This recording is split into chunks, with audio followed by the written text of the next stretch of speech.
السلام عليكم ورحمة الله وبركاته. معاكم مطبخ زمان مع سام. ازيكم حبايبي؟ عاملين ايه؟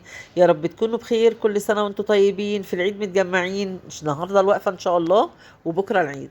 النهاردة حبايبي هنعمله صينية الوحش. مكوناتها كفتة زي ما انتم شايفين، كلاوي، وفي كبدة، والفلفل ده والبصل والصدوق اهو يا حبايبي، وعزبون. هنقول هنعملوها ازاي. يلا بينا. وده البصل والخضرة والفلفل. ماشي حبايبي، يلا بينا نروح على البوتاجاز. حطينا الطاسة اهي بتنشف، هنحط فيها مية فيها زيت ان شاء الله.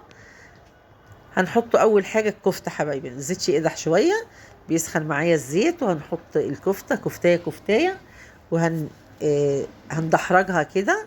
ما تحاوليش تفضلي تقلبي فيها كل شوية. هنحط اهو الزيت سخن. هنبدأ نحط الكفتة حبايبي.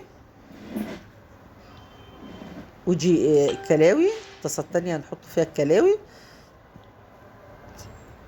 كل حاجة في طاسة. الكلاوي تتشوح شوية، وبعدين هنحط الخلطة بتاعتها كده اهو. انا خلصت الكلاوي وشلتها. احط بعد كده الكبدة. حطيت الزيت، وهنا احط الكبدة حبايبي بقى. حطينا الكبدة، تقليبة كده للكبدة شوية، وبعدين هنحط الخلطة اللي احنا عاملينها. كبدة وكزبرة وكمون. دي التوابل بتاعة الكبدة، تديها تشويحة مع الحاجات دي حبايبي. انا قلت لكم اللي انا عملت الكلاوي وفضيتها في الصينيه اهي لوحدها على نار هاديه. ودي الصينيه دي فيها الكفته. كل حاجه في صينيه لوحدها. كده الكلاوي بتستوي، كده الكبده بتتشوح. هحط عليها بقيه خاماتها بقى، الفلفل والليمون، يديله تشويحه حلوه. تعالوا طاسه بقى الصينيه تانية، وحطيت شويه زيت.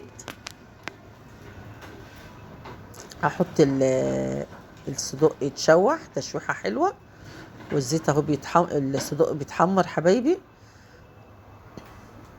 هبدأ احط ايه بقى. عايزه اقول لكم ان انا على العين اللي هناك بقلي الصدوق عشان وقت المغرب خلاص حبايبي.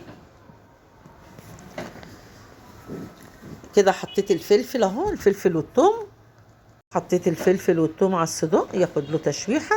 عايزه اقول لك ان انا بعد الكبده هيش ما استوت هحطها جنب الكلاوي، عشان هستعمل في الطاسه حاجه تانية. انا ماشيه معاكم خطوه بخطوه عشان تعملوها سهله وبسيطه. هي مكلفه شويه عشان حاجاتها كتير.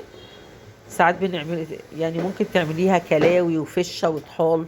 مش شرط الحاجه اللي انا عاملاها دي، بس كل واحد يعملها حسب الاكل اللي احنا بنحبوه يعني.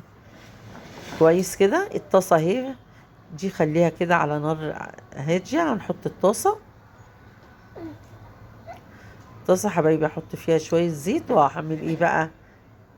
هقول لكم هعمل ايه. العين التانية اهي الصدق بيتشوح. حطيت الفلفل اهو تديله تشويحه. هنا حبايبي هحط بقى ايه. البصل الجولياني اللي انا مخرطاه. عايزه اشوحه تشويحه حلوه كده، ادبله خالص. وهقول لكم احط عليه ايه. الاكله سهله وبسيطه وجميله. وكل سنه وانتم طيبين. في العيد متجمعين. تنسوش يا حبايبي تشتركوا في القناه. اللي ما اشتركش في القناه ينزل يشترك في القناه عشان يوصل لكم منا كل ما هو جديد. وكل سنه وانتم طيبين. وتعليقاتكم الحلوه مستنياها، ولايكات يا حبايبي عشان الفيديو يترفع.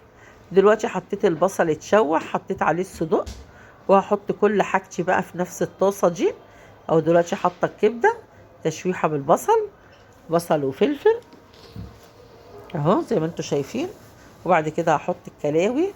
بس اديني بفرش بقى الصينيه. حطيت المحشي فلفل وبتنجان، وفي عصبان اهو زي ما انتم شايفين. وكل الحاجه على جنب بقى، صدق، طحال، كفته، الكبده. وبعدين هنرشها بشويه خضره زي ما انتم شايفين كده. اتفضلوا معانا. كده الفطار بتاعنا حبايبي. عاملين ورق عنب عاملاه لوحده اهو. قلبت معاكم الحلة والسلطات بقى، وبنجر وسلطة الطحينة بتنجان مملح، ومخلل مشكل. والعصاير اهي زي ما انا قلت لكم عاملاها بتاعت النهارده. عاملين جوافة وعاملين مشمش، وفي خروب. ودوت اللي انا ماسكاه ده بلح تمر محشي سوداني. ما تنسونيش يا حبايبي بكومنت حلو منكم، واللي ما اشتركش في القناه يطلع بسرعه يشترك في القناه. وعايزه محتاجه منكم لايكاتكم وتعليقاتكم. والسلام عليكم ورحمه الله وبركاته.